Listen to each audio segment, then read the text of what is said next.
Hi, it's Nina with Parish Learning Zone. Thank you for joining us for our weekly Wednesday live webinar at 1:30. We appreciate it that you took the time to be here. And starting last week, we began to chat a little bit about motivation because something that's been really difficult during this time at home has been ways to stay motivated, kids and adults, but specifically speaking about kids, ways to stay motivated when a lot of times kids are not receiving grades at school anymore and there's not required attendance.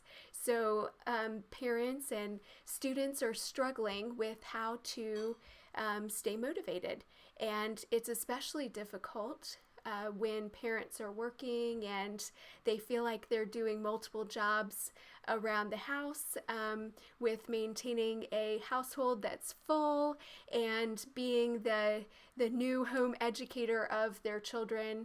And then on top of that, they're having difficulty with keeping their kids motivated and getting their kids to complete their assignments. So today we're going to continue with that topic.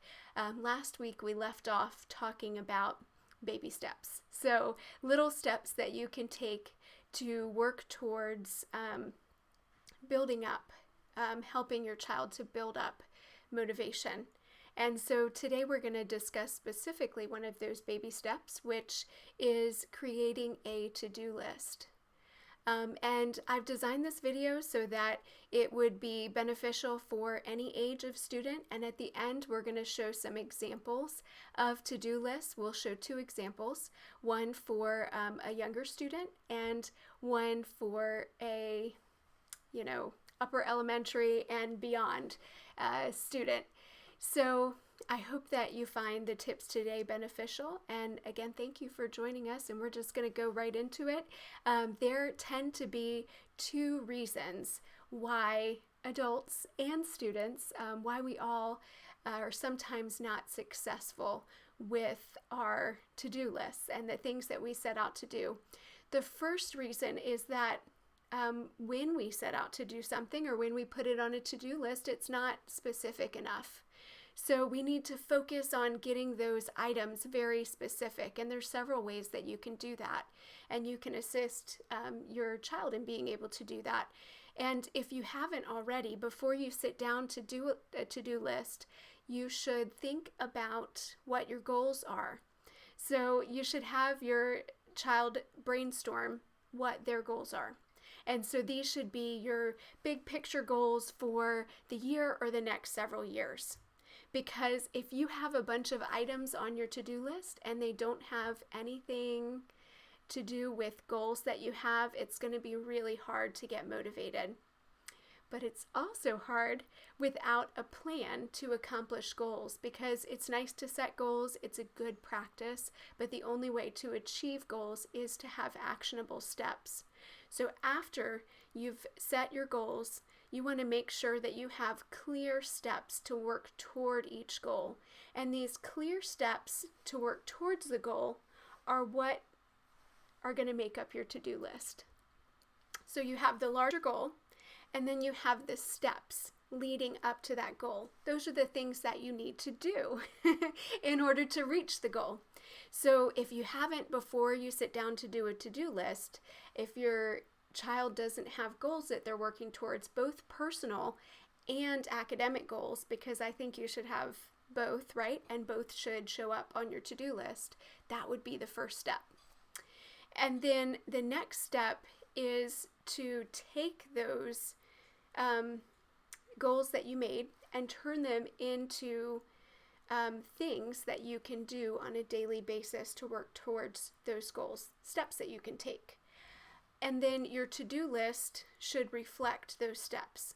So an example of what an adult can do to help a child or a teenager with this is that a lot of times it's hard for children to make the connection between their larger goals and the things that they're doing on a daily basis. And that's why they have trouble getting motivated, because we all want to know why we're doing things, and we don't want to do things for no reason.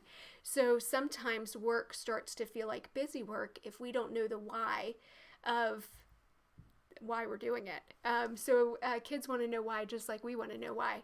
So for example, if you have a teenager that is in an Algebra 2 class that's now online, and they're receiving assignments that way that are difficult to complete because they're not right in front of the teacher, they might be struggling to get motivated to complete those assignments, but they have a larger goal of going to a particular four-year college.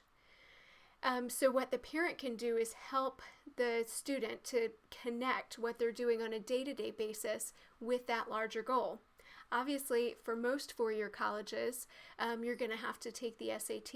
And in order to take the SAT, you have to have a thorough understanding of Algebra 2 to not just be able to do the concepts, but to apply them at a higher level. You also have to be able to take math next year successfully.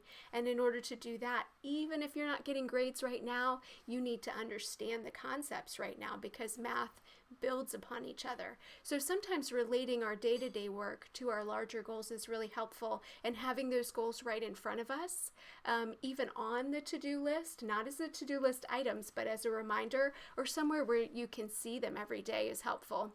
After you've created your to-do list items based on your goals, you want to make sure that you have a routine. And a lot of times this looks like an if-then statement. So if it is 1 o'clock on Wednesday, then I'm going to work on science.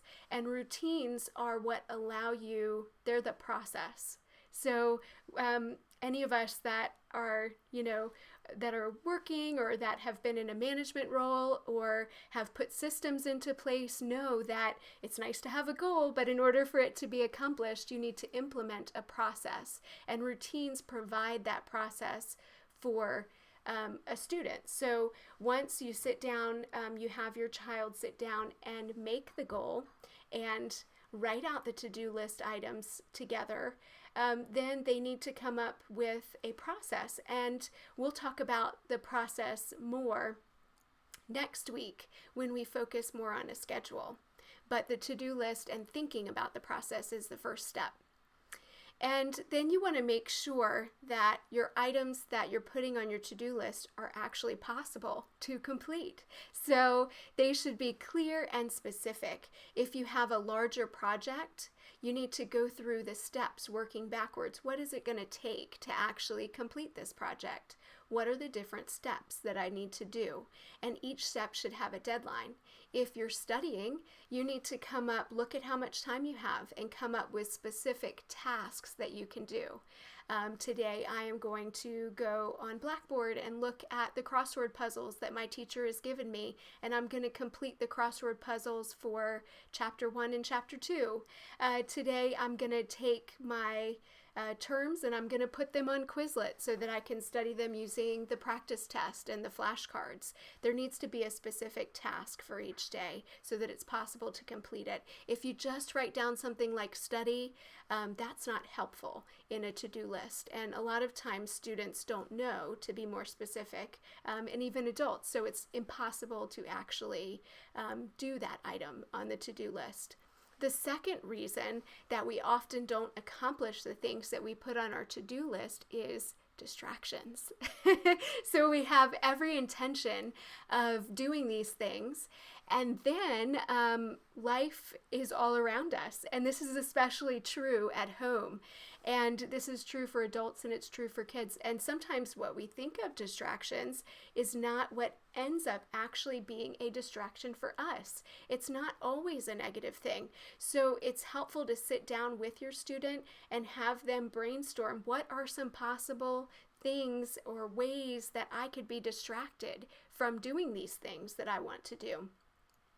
So those can be all sorts of things, like they can decide that maybe when they're working, they need to put their cell phone on silent and take it and place it out of view so that they don't see the notifications. It might be that they need to work first thing in the morning because they just don't feel motivated later in the day.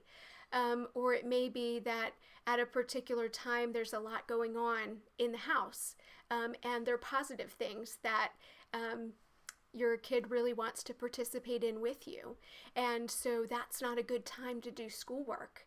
And there's going to be distractions. Of course, they're positive things, but maybe the schoolwork should be planned for a different time. So it's nice to consider those things that normally might pull you away from what you want to complete, and then to think about planning for them in a way that you'll still be able to get done the items on your to-do list.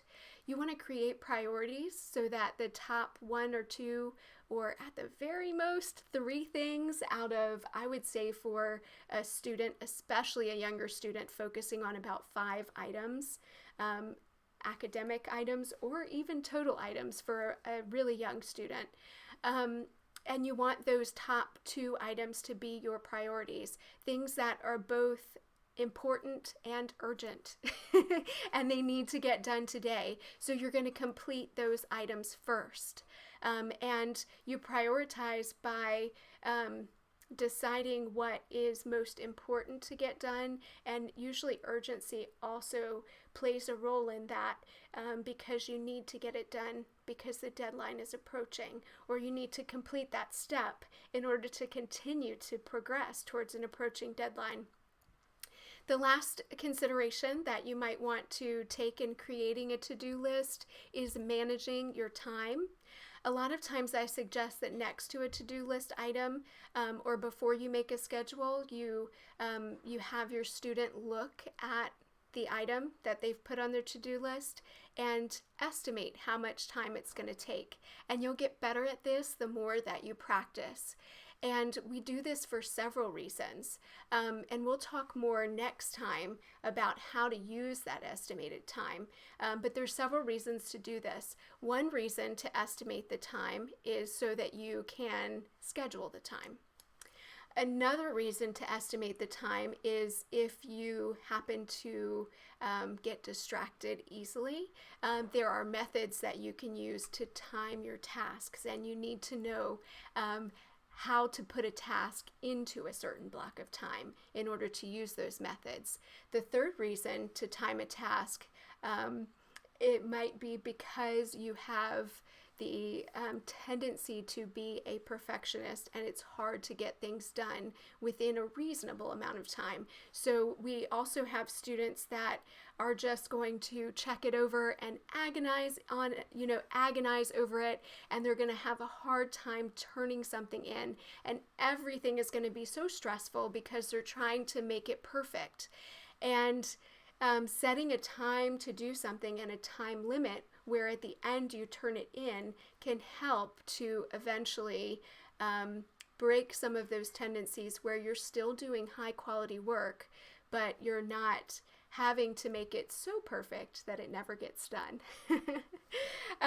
The last thing that we're going to talk about here today is that I want to show you some examples of to-do lists. And the first example that I'm going to show you is up on the screen now, and it's an example that I did with my daughter who's 5.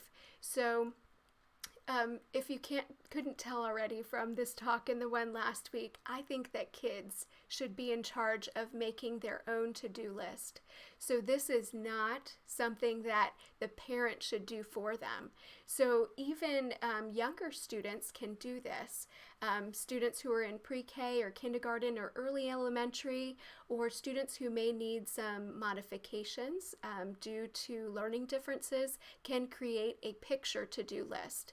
And the main focus of this for pre-K students are, what can you do while mom and dad are working? What are you able to do by yourself? So that's what we focused on for this list. And these are some things that my daughter needed to do yesterday yesterday. So next to each item, we put a picture so that for students who have difficulty reading or for students who are just learning to read, they have the picture as a cue to remind them what they're doing.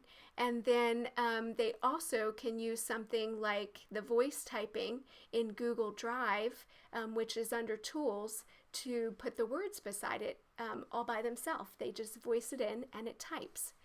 The second list is a list that was made by my daughter who's in upper elementary. And you can make a list like this for upper elementary and beyond that shows the items that they're working on that day. And you could even categorize them by subject. She's sort of done that here, but it's not on the list. So the language arts things are up at the top. Those are a group. The history things are together, the math and science are towards the bottom, and then you can see she also has some personal items on here, and they're very specific as to which particular slides from Google Classroom she needs to complete.